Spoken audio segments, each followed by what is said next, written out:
Hey guys! I'm Jocelyn Rigler. And I'm Tyler Solida. We will be the lovely faces you will see this school year. To start off this month's news... Whoa! I got a joke real quick. Okay. What do sprinters eat before they run a race? I don't know, Tyler. Nothing. They fast. Well, as bad as that joke is, I promise you we have some great news stories coming your way on this month's edition of Tribe News. With a new school year and new administration comes new rules and expectations. Tribe broadcasting reporters Jude Tippy and Hughes visited with teachers and students to get feedback on some of the changes. It's a new year at Hayes High, and with the new year comes changes in administration. With the new people in charge, Hayes High now has some new rules. What are your thoughts on the mask mandate? Okay, so if you would look in my classroom here, we are really spread out, and so I have a fan going, and we're getting air moving out, so if there was somebody that had the virus, we would have it dispersed pretty well, and as long as we're spreading out, socially distancing, I have modified my lesson plans so that people who feel comfortable working together can still be apart, yet I have other people who wear a mask and they want to stay working in their seat. So I am trying to be flexible, but if we do have to go to a mask mandate, I will support it. One big change for returning students this year is going to be our new parking lot. Students will now park adjacently to the school building, as opposed to last year when they parked horizontally. What are your thoughts about the new parking lot? It's kind of harder to get into, and there's less space for everyone. Lunch rules this year have changed as well. Students will now be able to use their phones on their new extended 25-minute lunch breaks. What do you think about the new 25-minute lunch? I mean, it ain't really different. I really appreciate getting to use our phones at lunch because I feel like it's outside of class time, so it's like a more free period for us. Students' ability to use their phone at lunch is not the only phone rule that's changed. Teachers also now have phone parking lots and will request that students park their phones when they use the restroom or leave the classroom. Teachers are also now in charge of their students' phone usage while they're in class, and the teachers have been given these charts with green, yellow, and red if they can, maybe, or cannot use their phones in class. What are your thoughts about the new phone parking lots? I think that it's good that we can use our phones more during the day, and I think that there needs to be some responsibility, so maybe putting it in the parking lot would be good for us to focus in class, but we do get it at lunch, so that's a good thing.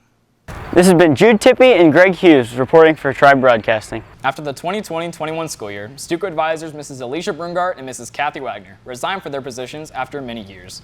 Filling the role as new faculty leaders will be Mrs. Jayme Goetz and Mr. Luke Lundmark. I had the opportunity to visit with them on their plans to improve Stuco, why they chose the position, and what they are most excited for about their first year in charge of Hayes High Student Council. Hi, my name is Jayme Goetz, and I am a math teacher at Hayes High School, and I am also the Stuco sponsor. So my name is Mr. Lundmark, or Luke Lundmark. I teach U.S. History, AP U.S. History, and I'm the Student Council Advisor for this year. I really like to get involved with the students at Hayes High, and I felt like this was a really good opportunity to see more than just the sports that I usually attend. When I was teaching in California, I did the student council at the middle school I was teaching at, and I really loved creating programs for students. And then when this opportunity became open, Ms. Goetz and I jumped on it because we both are excited about continuing the great programs here at Hayes High. I really want to get as much student engagement as possible, but it was really great when we received it from the past sponsors, so the more kids that are involved, the further we can take it. So we're going to take the foundation that the previous advisors had already created, and we're going to build on that based on what student interests are, and hopefully just keep improving every year. I think homecoming, because I've never organized it before, and I really don't know what goes all on, so that. Homecoming 2021, of course. COVID-19 is still on the rise, and late June of this year, a new variant has been discovered called the Delta variant. Even if you have your vaccine, you can still catch the virus, but the symptoms may not be as bad. Tribe Broadcasting reporter Cooper Shubert dove deeper into the information that we need to know. COVID-19 is still on the rise, and lately, a new variant has been discovered called the Delta variant. Even if you have your vaccine, you can still catch it, but the symptoms may not be as bad. In mid-July 2021, COVID-19 cases began to rise after steady decline. The COVID-19 Delta variant is more contagious than previous strands of COVID-19, up to nearly 2 times the rate of transmission. Studies have shown that vaccinated people have the chance of transmission regardless. Unvaccinated individuals are at great risk to this strand. What do you think about the new Delta strand? I think it's concerning. What have you been doing to prevent it? I wash my hands a lot. Since the COVID-19 Delta variant is more contagious among even the vaccinated, there are some precautions you can take to protect yourself and others. Some of these things that you can do are to continue wearing your mask and wash your hands. I'm Cooper Shubert reporting for Tribe Broadcasting. Hayes High football season is upon us, and the Indians are looking forward to an exciting season. One of the senior leaders for the Indians is Clemson University commit Jaren Kanak. Tribe sports producer Garrett Wellbrock sat down with Kanak to talk about their recruiting process and his expectations for a successful season. The Hayes High football team last fall finished the season 5-3 with an undefeated WAC schedule and were WAC champs. Jaren Kanak, who played wide receiver and a little bit of defense last year, helped the team win its first WAC championship since 2014. Today, we met with the Clemson commit, and I asked him how he got his name out to college coaches. I think social media was a very good way to do that, Twitter and posting all my stats and stuff. Jaren had a crazy summer visiting big-time schools like Clemson, Michigan, Oklahoma, Alabama, Georgia, and Florida. I asked him how did Clemson persuade him? I just saw myself fitting in very well there, and I could see myself developing as a player best in that program. Jaren, who has played his first 3 years at wide receiver, will play quarterback for the first time his senior year. It's going great. I picked up right where the last quarterback left off. It's a little different than what I've done in the past, but I'm definitely learning it. Last season, Jaren ended with 673 all-purpose yards while missing 2 games. He also finished second in the state during track season while putting up a 10.37 100 time. We asked him what some of his goals this season are. Obviously, the basic ones like win WAC and win state, I'd say are 2 pretty good ones. With Jaren going to play at one of the top programs in the nation, we asked him some of his college goals. Probably just stay injury-free and, win an ACC championship, national championship, that type of thing.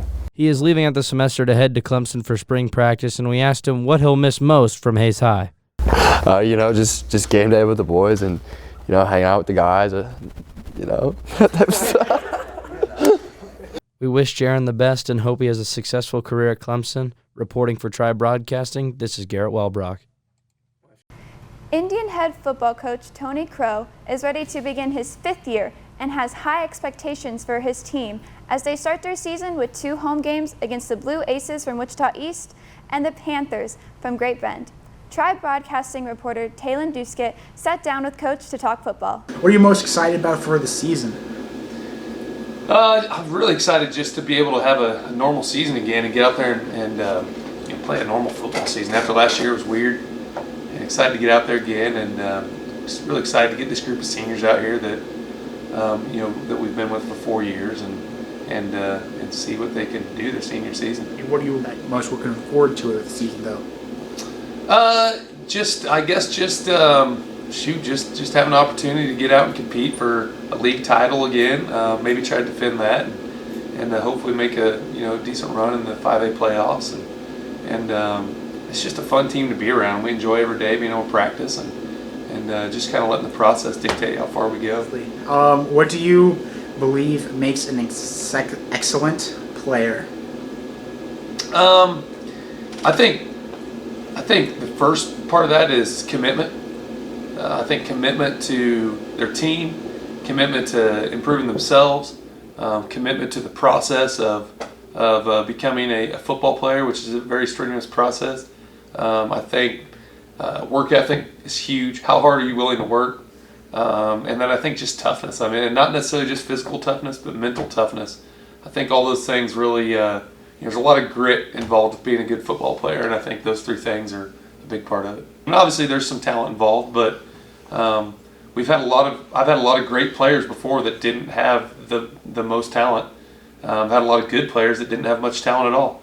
To be exceptional, to be the next level, a lot of times that takes a lot of talent as well. But you can be a really good player without the most talent if you do all those other things well. What have you guys done to prepare for this year's season? A lot of work in the weight room, a lot of work on the practice field, camps and different things in the summer.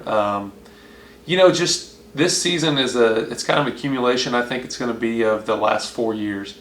So when you were a freshman, it was our first year here.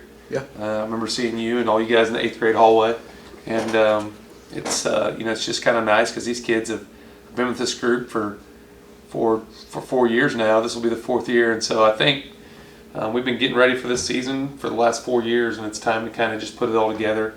Man, the time put in the weight room, the time put in on the field together has just been a fun thing to watch, and it's been a group that's really worked hard for it, and it's going to be fun to see them kind of hopefully have a chance to reap some of the stuff that they've sowed. What players have really stepped up this year?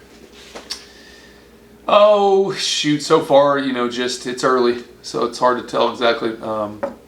We felt like our two leaders for the most part have been Jaren Kanak on the offensive side and Gavin Myers on the defensive side. And they've been captains for the last year. They were captains as juniors, and obviously their ability and their play speaks for itself. But our whole senior class has done a great job, and the juniors kind of get overlooked as a class that that the seniors. Everyone thinks the seniors have so much more talent than them, and the juniors probably are even a deeper class than the seniors. And so, specifically, there's, I could go through a bunch of different names, but it just seems like the two classes have really meshed together to kind of complement each other, and they all kind of push each other, which is great, and they're all trying to make each other better in the weight room and everything we do. Well, that wraps up this edition. Be sure to check us out on Twitter, Instagram, and YouTube. If you have any story ideas, please email me, Tyler Solida at usd49.com. I'm Jocelyn Rigler.